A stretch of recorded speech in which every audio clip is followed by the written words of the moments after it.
요한복음 7장부터 9장 말씀입니다. 여러분 성경 잘 읽고 계시죠?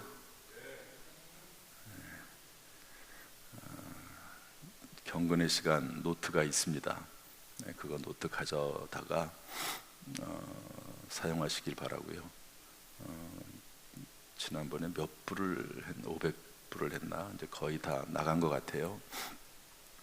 6개월치 했는데 다 사용이 됐습니다.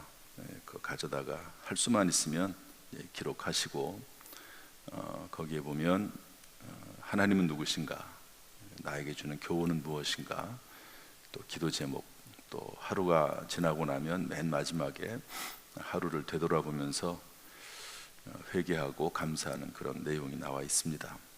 이런 모습들이 습관이 되고 또 거기에 따라서 이렇게 우리의 삶을 살아간다면 꾸준하게 우리의 믿음이 자라게 될 줄로 믿습니다. 오늘은 7장부터 몇 구절을 좀 살펴보겠습니다. 우리 7장 18절 말씀 한번 읽어볼까요? 7장 18절 다 같이 읽겠습니다. 시작.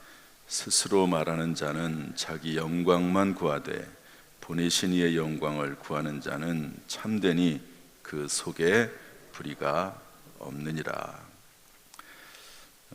예수님께서는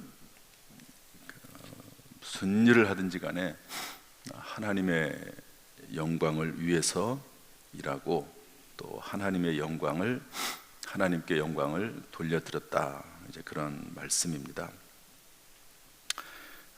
저는 이 말씀 속에서 물론 예수님에 대한 이야기이긴 하지만 참된 신자의 표시가 무엇인가 하는 것을 찾아볼 수 있다고 봅니다. 내가 정말 참된 신자인가, 내가 하나님 앞에 올바른 신앙생활을 하고 있는가 하는 것을 확인해 보는 방법 중에 하나가 내가 늘 무슨 일을 만나든지 간에 하나님 앞에 영광을 돌리고 있는가 하는 거죠. 좋은 일을 만나도 당연히 하나님 앞에 영광을 돌려야죠. 좋은 일을 만나면. 그런데 좋지 않은, 내 생각에 이러지 않았으면 좋았을 텐데 하는 일을 만나도 다 하나님의 뜻이 있겠지 생각을 하고 하나님께 오히려 영광을 돌리고, 그 대표적인 사람이 누구죠? 욥이라고 하는 사람입니다. 부자 아닙니까? 그런데 엄청난 고난을 만났죠. 그런데 뭐라고 욥이 말하죠? 주신 이도 하나님이시오 취하신 이도 하나님이시니 영광을 받으실지니이다 하고 하나님 앞에 영광 돌리고 찬양하고 경배하고 예배드렸다고 했습니다. 이런 모습이 참된 신자의 모습이죠. 물론 쉬운 모습은 아닐 겁니다. 쉬운 모습이면 그 욥의 그 이야기를 성경에 기록을 했겠습니까? 다 그렇게 살아가고 있다면 큰일은 아니죠. 그러나 그것이 참된 신자의 표시다 하는 것을 알 수가 있습니다. 여러분 헤롯 왕 아시죠? 헤롯 왕, 신약 성경에 나오는 헤롯 왕, 예수님 당시의 왕입니다. 유대 왕이죠. 그가 백성들 앞에서 일장 연설을 했더니 아부하는 사람들이 많았습니다. 이것은 사람의 소리가 아니고 신의 소리다. 그러니까 얼마나 기분이 좋습니까? 자기가 연설을 했는데 너무너무 잘했다고 막 칭찬을 해주니까요. 이렇습니다. 예를 들어서 누가 설교를 했는데 너무너무 잘했다고 막 칭찬을 해줘요. 또 대표 기도를 했는데 너무너무 잘했다고 칭찬을 해줘요. 그러면 기쁘죠. 감사하죠. 그런데 여기 뭐라고 되어 있냐면 헤롯이 하나님 앞에 영광을 돌리지 않으므로 충이 먹어 죽으니라 이렇게 되어 있습니다. 이 충이라고 하는 것은 오늘로 해석을 하면 병균이나 또는 바이러스 이런 거겠죠. 그것으로 인해서 죽었다 이렇게 기록을 하고 있습니다. 이런 식으로 하면은 이 세상에 남아있을 사람이 한 명도 없을 겁니다. 다 하나님 앞에 영광 돌리지 않고 뭐 다른 사람이 칭찬할 때 그냥 다 받아들이는 것도 문제가 되는데, 스스로 자기 자신을 막 자랑하고 드러내려고 하는 것도 또 문제이기도 합니다. 그래서 뭐 어떤 경우에는 물론 드러내야 될 때도 있죠. 그래서 어려운 사람들, 교회 내에서 서로 돕는 것은 철저히 감출 것을 얘기합니다. 교회 내에서. 그러나 세상 밖으로 우리가 구제하고 섬길 때는 또 그것을 또 드러낼 필요도 있습니다. 그래서 등불을 밝히 이렇게 비칠 수 있도록, 교회가 하는 일을 드러낼 수 있도록 하는 것도 필요합니다. 그렇지만 결국에는 중심인 것 같아요. 마음 중심. 하나님만이 아시죠. 하나님만이 아십니다. 정말로 이 일을 내가 드러내서 하나님께 영광을 돌릴 것이냐, 그런 마음으로 하느냐, 아니면 정말 자기 자신의 영광을 위해서 하느냐, 그것은 사람이 판단할 수는 없습니다. 하나님이 그 중심을 보시는 것이죠. 어쨌든 우리의 마음은 늘, 중심은 모든 일을 만나든지 좋은 일을 만나든 또 그렇지 않든지 간에 하나님 앞에 겸손하게 영광을 돌리는 그런 마음이 있기를 주님의 이름으로 축복합니다. 그러면 하나님께서 그것을 보시고 그 사람을 귀하게 여기시죠. 그런 마음이 겸손한 마음입니다. 겸손한 마음. 잘 되면 잘 될수록, 높아지면 높아질수록 더 겸손하게 하나님을 섬기고 하나님 앞에 영광을 돌리면 하나님께서 그 인생을 계속해서 복되게 하실 줄로 믿습니다. 7장 41절 42절 말씀 보겠습니다. 7장 41절 다 같이 읽어보죠. 시작. 어떤 사람은 그리스도라 하여 어떤 이들은 그리스도가 어찌 갈릴리에서 나오겠느냐. 성경에 이르기를 그리스도는 다윗의 씨로 또 다윗이 살던 마을 베들레헴에서 나오리라 하지 아니하였느냐 하며. 50절 52절 읽어보겠습니다. 50절부터 52절 시작. 그 중에 한 사람 곧 전에 예수께 왔던 니고데모가 그들에게 말하되 우리 율법은 사람의 말을 듣고 그 행한 것을 알기 전에 심판하느냐. 그들이 대답하여 이르되 너도 갈릴리에서 왔느냐. 찾아보라, 갈릴리에서는 선지자가 나지 못하느니라 하였더라. 아멘. 이 말씀이 무슨 말씀이냐면, 구약 성경에 메시아는 유대 땅 베들레헴에서 날 것이라고 예언이 되어 있습니다. 베들레헴은 다윗의 동네거든요. 그러니까 다윗의 동네에서 구원자 그리스도 메시아가 나온다, 이런 말씀이에요. 그런데 예수님은 어느 동네 사람이죠? 갈릴리 사람입니다. 갈릴리 사람. 그러니까 사람들이 막 예수님을 그리스도다, 메시아다 이렇게 따라다녀요. 그리고 막 예수님의 놀라운 그 기적적인 일들을 바라보면서 구원자다, 메시아다, 구약 성경에 약속된 그 메시아가 드디어 왔다, 이렇게 이제 외치고 다니는데, 바리새인들, 서기관인들, 또 성경을 조금 안다고 하는 사람들은 아니다. 예수는, 그리스도는 베들레헴에서 나도록 되어 있지 않느냐. 거기서 태어나는 것이 성경의 예언이다. 여러분, 어느 게 맞습니까? 어느 게 맞나요? 예수님은 베들레헴에서 태어나셨습니다. 그런데 단지 살기를 갈릴리에서 살았던 거죠. 누가복음 2장 1절부터 7절 말씀 보면 로마 아구스도 황제 때 호적 명령을 합니다. 그래서 요셉과 마리아가 호적하러 유대 베들레헴에서 왔다가, 그러니까 갈릴리 이 나사렛 동네에서 살다가 호적하러, 요셉이 이제 유다 지파 쪽이니까 그쪽에 와가지고 하필 그때 출산하게 되거든요. 그러니까 이것을 아는 사람도 있지만 뭐 대부분의 사람들은 모르지요. 그러니까 예수님이 당연히 이제 그냥 갈릴리 사람으로 착각을 하고 여기서 오해를 하고 예수가 그리스도가 아니다, 이렇게 얘기를 했다는 거죠. 그런데 중요한 것은 뭐냐면요, 이전에 니고데모라고 하는 사람이 예수님에게 찾아오지 않았습니까? 어떻게 하면 영생을 얻겠습니까? 그때 예수님께서 만나주신 사람이 니고데모인데, 이 니고데모가 하는 말이 뭐냐면 사람의 말을 듣고 행한 것을 알기 전에 심판하느냐, 이렇게 외치는 것을, 말하는 것을 볼 수가 있습니다. 자기가 예수님을 밤에 찾아가서 만나보니까 이분이 보통 분은 아니에요. 그래서 이분이 누군지를 자기가 경험을 하지 않았습니까?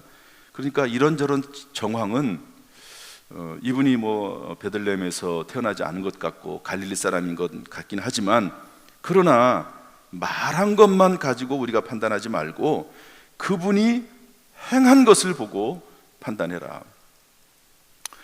그래서 예수님께서도 이런 말씀을 하시잖아요. 내가 행한 것을 보고, 누구죠? 세례 요한이 찾아왔을 때, 제자들이 찾아왔을 때, 당신이 진짜로 그리스도십니까? 메시아입니까? 라고 물어봤을 때 예수님께서는 다른 얘기하지 않으세요. 구약 성경에 예언된 대로 가난한 자에게 복음이 전파되고 눈먼 자가 눈을 뜨고 소외된 자들이, 가난한 자들이 하나님의 은혜를 입고, 그런 이야기들을 쭉 하시거든요. 예수님께서 행하시는 일들을 보고 구약 성경의 메시아 그리스도가 행하시는 그 일들을 보고 이분이 바로 그리스도이심을 판단하라고 얘기하는 것을 볼 수가 있습니다. 이것도 쉽지 않습니다. 사실은 우리는 겉으로 보는 것을 가지고 판단을 하지 어떻게 사람의 속에 있는 것을 알겠습니까? 참 이것도 쉽지는 않아요. 그러나 우리가 늘 깨어서 기도하고 겸손하게 나아간다고 하면 함부로 판단해서 정죄하거나 그러진 않을 겁니다. 여기에서도 이 니고데모라고 하는 사람의 겸손함, 예수님을 직접 만나보고 체험한 사람의 모습을 볼 수가 있습니다. 어쨌든 잘못된 정보에서 나오는 잘못된 판단이나 확신은 사람을 망하게 합니다. 이 사람들이 예수 그리스도에 대한 잘못된 정보를 가지고 있는 거예요. 잘못된 정보. 그렇지 않습니까? 그러면 이 잘못된 정보 때문에 예수님에 대한 판단을 잘못하게 됩니다. 판단을. 그러면 그 결과는 뭡니까? 망하는 거죠. 예수님 믿지 못하게 되는 겁니다. 이 세상에 수많은 믿지 않는 사람들이 예수님에 대해서 잘못된 정보를 가지고 있는 거죠. 잘못된 정보를. 그래서 우리가 전도한다고 하는 것은 어떤 의미에서는 올바른 정보를 알려주는 그런 일이라고도 볼 수가 있습니다. 얼마 전에 우리 대학원 전체 연합회가 있거든요. 신학대학원을 나온 분들이 1년에 한 번씩 모여서 세미나를 합니다. 이번에는 우리 동기들 중에서 미국에서 공부하고, 근데 이분이 공부를 했는데 변증학을 공부했습니다. 변증학은 뭐냐면 성경에 나와 있는 이 많은 내용들을 계속해서 믿지 않는 사람들이 공격합니다. 마치 예수님을 공격하듯이 거기에 대해서 답변을 해주는 그런 학문이 변증학입니다. 이거 단순히 지금만 있는 게 아니고 꾸준하게 되어 왔습니다. 사실 예수님 당시부터 변증학은 있거든요. 예수님이 계속 변증을 하고 사도 바울이 계속 변증을 하고 제자들이 계속 변증을 하면서 여기까지 왔습니다. 그런데 이제 성경에 나와 있는 이야기 중에서 변증할 게 참 많죠. 뭐가 있을까요? 하나님은 살아계신가? 가장 중요한 공격입니다. 하나님은 살아계신가? 예수님은 동정녀 마리아를 통해서 탄생했다고 그러는데 그게 진짜인가? 사람들은 자꾸 과학적으로 접근하는 거죠. 그런데 변증학에서는 그 부분에 대해서 과학적 접근도 시도를 합니다. 그래서 그런 것들을 이제 쭉 해나가는 건데요. 어쨌든 잘못된 정보를 가지고 있는 것에 대해서 올바르게 해석해주고 변호해주고 하는 것이 필요하다. 어린 우리 자녀들이 자라다 보면 처음에는 그냥 성경 말씀을 그대로 받아들입니다. 그런데 점점 자라면서 이 성경에 대해서 의문을 품기 시작을 해요. 질문을 하기 시작을 합니다. 그러면 거기다 대고 답변을 해줘야 되거든요. 대답을. 부모들이 대답을 잘 못해줘요. 엄마, 하나님이 살아계셔? 엄마 또는 아빠, 학교에서는 진화론을 가르치는데 성경은 하나님이 창조했다고 얘기를 해. 뭐가 맞아? 이런 질문을 하면은요 대답을 못 해줘요. 그러면 믿어. 그냥 야, 성경 말씀 그냥 믿는 거지 따지지 말어. 그렇게 얘기할 때가 있습니다. 그 말이 결국에는 맞습니다. 결국에는 맞지만 그 당시에 지적 호기심을 충족시켜줄 대답이 필요하거든요. 대답이. 그런 것들을 얘기하는 것이 변증학입니다. 그래서 그런 것들을 이제 우리 목회자들은 배우는데, 제가 이런 부분들도 조금 이번 우리 사랑 나눔 전도 축제 예배 시간에 주일날 2번에 걸쳐서 자료 같은 것도 좀 보여주고, 그러면서 말씀을 전하려고 그렇게 생각을 하고 있습니다. 어쨌든 늘 우리는 겸손해야 됩니다. 왜냐하면 우리는 끊임없이 잘못된 정보를 들 수가 있거든요. 잘못된 정보를 함부로 판단하고 함부로 정죄하고, 자기의 생각이 100% 옳다고 생각하지 말고, 여러분, 예수 그리스도께서 우리의 주님이시다라고 하는 것 외에 100%라고 할 수 있는 게 뭐가 있습니까? 그런 것들은 사실 거의 그렇게 존재하지 않습니다. 그래서 늘 겸손하게 생각하고 판단하고 행동하는 그런 모습이, 겸손한 모습 우리 가운데 있기를 주님의 이름으로 축복합니다. 8장 말씀으로 넘어가겠습니다. 우리 8장 7절 9절 말씀 보겠습니다. 8장 7절 9절 다 같이 읽어보죠. 시작. 그들이 묻기를 맞이 아니하는지라 이에 일어나 이르시되 너희 중에 죄 없는 자가 먼저 돌로 치라 하시고 다시 몸을 굽혀 손가락으로 땅에 쓰시니 그들이 그 이 말씀을 듣고 양심의 가책을 느껴 어른으로 시작하여 젊은이까지 하나씩 나가고 오직 예수와 그 가운데 섰는 여자만 남았더라. 아멘. 따라합시다. 너희 중에 죄 없는 자가 먼저 돌로 치라. 그랬더니요, 양심의 가책을 느껴서 어른으로부터 시작해서 젊은이까지 하나하나 돌을 내려놓고 도망갔다. 현장에서 가늠하다 붙잡혔습니다. 현장에서 뭐 빼도 박도 할 수 없죠. 현장에서 잡혔으니까. 그런 여자는 돌로 쳐서 죽이게 돼 있습니다. 잘 됐다. 그래가지고 예수님이 끌고 와가지고, 예수님 이런 여자는 모세율법에 의하면 돌로 쳐 죽이라고 했습니다. 어떻게 할까요? 이미 돌은 들었어요. 예수님의 말만 떨어지기를 기다리는 거죠. 그런데 예수님께서는 계속해서 무슨 말씀을 하셨죠? 사랑하라고, 하나님을 사랑하고 이웃을 사랑하라고, 용서하라고, 그렇게 말씀하셨거든요. 그러면 돌로 던지라고 해야 됩니까? 아니면 내버려 두라고 해야 됩니까? 참 아주 이러지도 못하고 저러지도 못하는 상황이죠. 이런 상황을 누가 만들었냐면 바리새인들이 만들었습니다. 서기관들이 조작한 거죠. 이런 식으로 해서 예수님을 공경에 빠뜨려 가지고 예수님의 인기를 떨어뜨리고 예수님을 못 따르게 하고 결국에는 예수님을 십자가에 못 박아 죽이려고 하는 과정 가운데 있는 겁니다. 그때 예수님께서 뭐라고 말씀하시죠? 나도 너를 정죄하지 아니하노니 가서 다시는 죄를 범하지 말라. 이 여자가 죄가 없다고 말씀하지 않으세요. 죄가 있는 것을 인정합니다. 성경에 죄 없는 사람은 아무도 없다고 말씀하고 있습니다. 로마서 3장 23절을 보면 모든 사람이 죄를 범하였음에 하나님의 영광 이르지 못하더니, 모든 사람이 죄를 범했다. 이게 성경의 이야기입니다.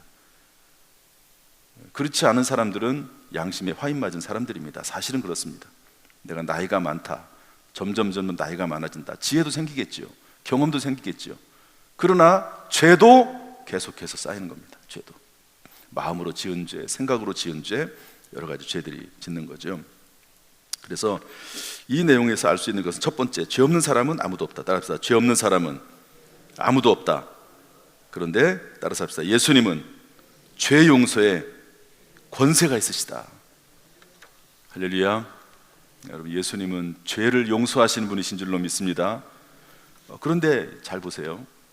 이 여자는 회개한단 말을 한 적이 있나요, 없나요? 없습니다. 이 여자는 예수님을 믿는다는 말을 한 적이 있나요, 없나요? 없습니다.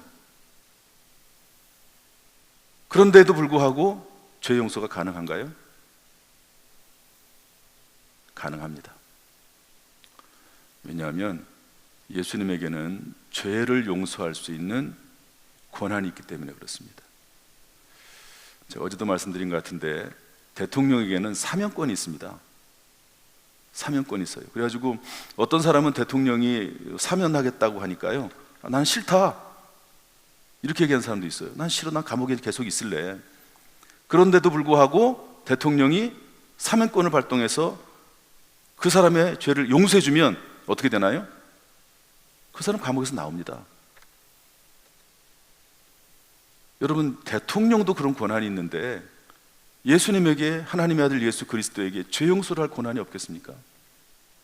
이 여자는 예수님, 제가 죄를 지었습니다. 자백하지도 않았어요. 용서해 주세요라고 용서를 구하지도 않았습니다.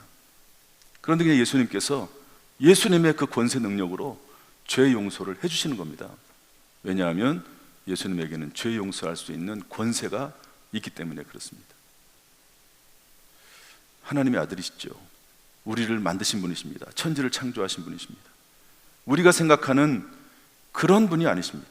예수님은 우리가 상상할 수 없는 그런 분이시고, 온 우주에, 온 우주 그 이전에 우주를 창조하신 분이 하나, 예수 그리스도시고 말씀되신 분이시라고 요한복음에 이미 말씀을 했습니다. 태초에 말씀이 계시니라. 그 말씀이 하나님과 함께 계셨으니 그 말씀은 곧 그 말씀 하나님이시라.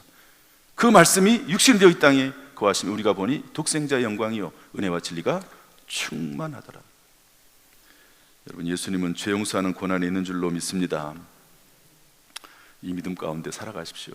때때로 우리가 죄를 짓고 허물이 있어도요, 하나님 앞에 뻔뻔하게 나오십시오. 뻔뻔하게. 죄 때문에 너무 자책감 가지 마시고요. 그렇다고 죄를 제가 장려하는 건 아니에요. 그 하나님의 은혜와 사랑과 그 하나님의 죄 용서의 깊이가 우리가 상상을 할 수 없을 정도로 높고 크고 넓다 하는 얘기를 하는 겁니다. 그 누구라도 주님 앞에 나와서 용서를 구하면, 예수 그리스도를 믿으면 하나님께서 그를 용서하시고 새롭게 하실 줄로 믿습니다. 한 가지만 더 이야기하고 마치겠습니다. 9장 3절입니다. 9장 3절 다 같이 읽어보죠. 시작. 예수께서 대답하시되 이 사람이나 그 부모의 죄로 인한 것이 아니라 그에게서 하나님이 하시는 일을 나타내고자 하심이라.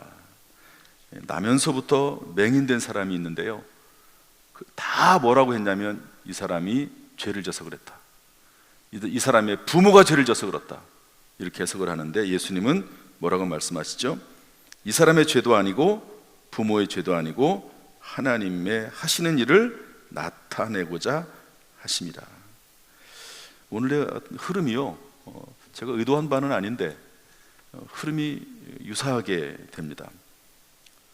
우리는 함부로 다른 사람을 정죄해서는 안 됩니다. 저 사람이 이런 문제가 생겼네, 무슨 죄를 져서 그러나, 그렇게 정죄해서는 안 됩니다. 함부로 판단해서는 안 됩니다. 정죄와 심판은 하나님에게 있습니다. 디모데후서 4장 1절 보면 하나님 앞과 살아있는 자와 죽은 자를 심판하실 그리스도 예수 앞에서, 여러분, 심판은 사면권도 예수님에게 있지만 심판권도 예수님에게 있습니다. 우리가 함부로 다른 사람을 정죄하거나 심판할 수 없습니다.